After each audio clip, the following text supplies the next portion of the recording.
Graça e paz, Talmidim, escatologia, doutrina das últimas coisas, a grande tribulação. Em Mateus, capítulo 24, versículo 21, Jesus disse: porque haverá então grande tribulação, como nunca houve desde o princípio do mundo até agora, nem tampouco jamais haverá. A expressão grega que aparece no texto de Mateus 24 e 21 para a grande tribulação é triplis megali, uma tribulação como nunca houve antes nem jamais haverá. Este será o período mais catastrófico e funesto que a terra experimentará. Com o arrebatamento da igreja, inicia-se então agora a chamada grande tribulação.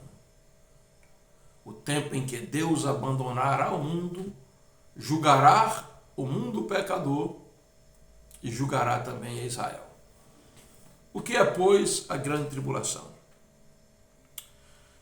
A grande tribulação é chamada na Bíblia de tempo quando Deus abandonará o mundo e Satanás será precipitado na terra. Apocalipse 12, 9 ao 12. Quando a igreja vai sendo arrebatada, e antes que a igreja chegue nas regiões, que hoje é o QG de Satanás, já falamos sobre isso, Miguel vem com seus anjos, derriba Satanás do céu atmosférico, ele cai agora para a terra, e aí a terra descobrirá verdadeiramente quem é Satanás. O próprio anjo gritou quando o diabo cai na terra e Deus abandona de uma vez a terra, no início já dessa chamada grande tribulação. O anjo gritou: ai da terra e dos que habitam sobre ela, porque o diabo desceu contra vós e tem grande ira, sabendo que pouco tempo lhe resta. Nesse período em que Satanás será derribado da terra, a terra estará infestada, cheia de demônios. Apocalipse capítulo 9, versos 1 ao 4, vai retratar isso. 200 milhões de demônios soltos do poço do abismo, gafanhotos demoníacos, principado de maldade, Apolion e a sua cavalaria satânica serão soltos sobre a terra, e a terra será totalmente infestada de demônios. Demônios que estão no Tártaro, na prisão, serão soltos naquele grande dia. A grande tribulação é chamada tempo de angústia para Israel. Jeremias capítulo 30 e versículo 7, porque será um tempo em que Deus estará julgando Israel também. É chamado tempo de angústia para as nações. Lucas 21 e 25, uma angústia a qual jamais foi vista. Chamada também de tempo da ira futura. 1 a Tessalonicenses 1 e 10, Sofonias 1, 14 a 15. A grande tribulação é chamada dia da vingança do nosso Deus. Lembre-se que quando Jesus falou da profecia de Isaías 61, quando ele disse o tempo aceitável do Senhor, o versículo seguinte seria o dia da ira do nosso Deus. Ele fecha o versículo, porque o dia da ira seria futuro. Então é como se o livro se abrisse novamente e agora o dia da ira começasse, a grande tribulação. Como sabemos, a igreja não passará pela grande tribulação. A grande tribulação será marcada pelo governo do anticristo, chamada besta. Ele é designado como homem do pecado, em 2 Tessalonicenses 2 e 3, o anticristo é chamado filho da perdição, em 2 Tessalonicenses 2 e 3. Ele é chamado o iníquo, em 2 Tessalonicenses 2 e 9. É chamado o assolador, em Daniel 9 e 27. É chamado o pequeno chifre, em Daniel capítulo 7, versos 8, 20 e 25. Em Apocalipse 13, é chamado de besta. Na grande tribulação será a tríade satânica que estará operando: o dragão, Satanás, o anticristo, que é a besta, e o falso profeta. O dragão é o antideus, o anticristo, está dizendo já a palavra anticristo, e o falso profeta, o anti-Espírito Santo. Vamos ler algumas observações sobre esse indivíduo que governará o mundo após o arrebatamento da igreja, o início da grande tribulação. Esse indivíduo que será um déspota governamental, um líder político que aglomerará todos os governos praticamente do mundo e as religiões em torno de si. O que é que a Bíblia diz sobre ele? Vou ler para vocês Apocalipse, capítulo 13. Eu me pus sobre a areia do mar e vi subir do mar das nações. Mar aqui simboliza nações. Uma besta. Besta porque fala da sua malignidade, da sua hediondez, do seu caráter perverso. Isso está falando de um líder mundial. Uma besta que tinha 7 cabeças, ou seja, 7 governos estarão com ele, e 10 chifres, 10 líderes desses governos, e sobre o chifre 10 diademas, governos, e sobre as cabeças nome de blasfêmias, governos que se levantarão contra Deus e contra Cristo blasfemando. E a besta que vi era semelhante ao leopardo, ele aparecerá de maneira muito veloz, assim como foi rápido o governo de Alexandre o Grande. Seus pés como de urso, sua ferocidade será como a ferocidade do Império Medo-Persa. Sua boca como de leão, prepotência e arrogância como o Império de Nabucodonosor na Babilônia.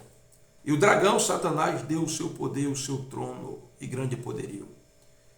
E vi uma das suas cabeças como que ferida de chaga mortal, e a sua chaga foi curada, e toda a terra se maravilhou após ele. Veja, como ele é o anticristo, ele simulará também a ressurreição. E adoraram o dragão e a besta que deu o seu poder, e adoraram a besta, dizendo que é semelhante à besta, e quem poderá batalhar contra ela. No verso 7, diz: foi-lhe permitido fazer guerra aos santos e vencê-los, deu poder sobre tribo, línguas e povos. Os santos aqui são as pessoas que se converteram ao evangelho no período da grande tribulação. O verso 11, então, vai falar sobre o falso profeta. Se o anticristo será um líder político, o anticristo, que é a besta, terá a segunda besta, que vai, versículo 11, diz: e vi subir da terra outra besta que tinha 2 chifres semelhantes a um de cordeiro e falava como dragão. Esse é o falso profeta, o João Batista do anticristo, precursor, um líder religioso que trará as nações para adorar ao anticristo como falso Messias. Exerce poder sobre a terra, poder que tem a primeira besta na sua presença, e faz com que a terra e os que nela habitam adorem a primeira besta, cuja chaga mortal foi curada. No verso 15, verso 14, veja que interessante. Foi-me permitido que fizesse em presença da besta grandes sinais e milagres, para que toda a terra adorasse a imagem da besta que foi ferida, e foi concedido desse espírito a imagem da besta, para que também a imagem da besta falasse e fizesse que fossem mortos todos os que não adorassem a imagem da besta.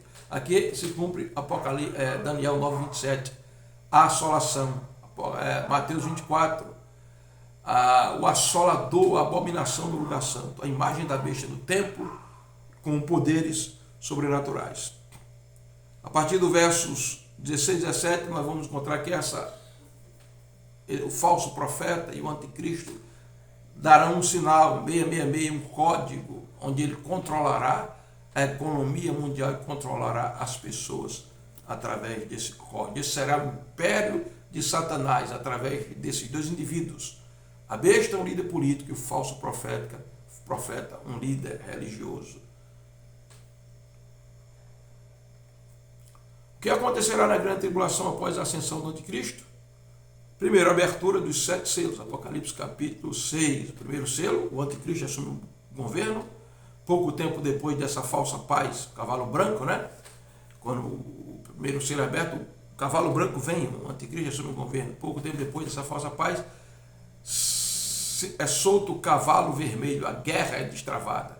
A consequência, o cavalo preto, a morte, a fome, aliás, e o cavalo amarelo, a morte. Com a abertura dos 7 selos, começa a se desencadear primeiro a manifestação desses 4 cavaleiros apocalípticos. São 4 principados: o anticristo, o principado da guerra, o principado da fome e o principado da morte. Depois acontecerá o toque de 7 trombetas, que vai do Apocalipse 8 ao 11. Essas 7 trombetas sendo tocadas, catástrofes naturais e explosões atômicas, armas químicas e nucleares serão desencadeadas sobre a terra. Também haverá o derramamento das 7 taças de ira de Deus, Apocalipse 16. Há uma pergunta: haverá salvação na grande tribulação? Sim, a grande tribulação, por incrível que pareça, será um tempo de grande avivamento de salvação. Pois em Apocalipse 11, 2 testemunhas se levantam para pregar o evangelho com poder e com autoridade.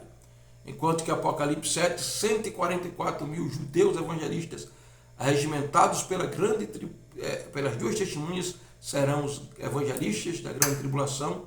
E a Bíblia diz que o resultado é que João viu, vindo de todas as tribos, línguas, povos e nações, um número de pessoas como que areia da praia. E João pergunta: quem são esses? E o anjo responde: os que vieram da grande tribulação e lavaram as suas vestiduras no sangue do Cordeiro. Os que ficarem, os crentes, não eram convertidos e ficarem no arrebatamento da igreja, serão evangelistas da grande tribulação. Apocalipse 13, 7. E os anjos, então os anjos cumprirão o seu anelo que tanto tem de pregarem o evangelho do reino, o evangelho eterno, o evangelho agora do juízo de Deus na grande tribulação. Apocalipse 14, 6 a 11, os anjos estarão pregando também na grande tribulação. Mas glória a Deus, porque a igreja não estará aqui nesse momento funesto, triste, catastrófico e assolador para a raça humana.